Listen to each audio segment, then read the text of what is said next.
rasulillah. Assalamu alaikum wa rahmatullah. Duk abin da yan uwa suke ta ambatawa na ikhlasi kyautata zato ne kawai.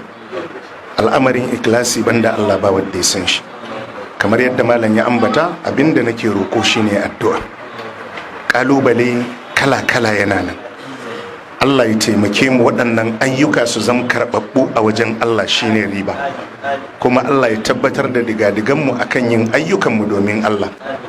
Ina roƙon Allah ya saka muku da alkhairi, Allah ya saka da alkhairi. Wadda ba su ambaci wani abu ba ma mu dai takaita shi a haka. Abinda nake roƙo shine kamar yadda malam Yahaya ya ambata, ci gaba da neman shawarwarin yan uwa. Duk abinda aka gani, tunda makaranta ce da yanzu waɗansu daga wajen jiha ma suke bukatan kawo yaransu, abinda muke ba da haƙuri, akwai ɓangaren bodin da za mu ware inda za mu dinga zaunar da yara, don ba mu so yaro ya zo yana wani gida ba a hannunmu ba, to zai zan ba tarbiyyar mu ba, kawai karatu muke koya mishi.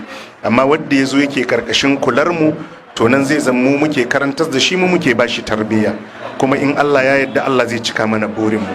Abinda muke bukata addu'a. Allah ya tsare mana addinin mu, Allah ya tsare mana imanin mu, Allah ya tsare mana mutuncin mu.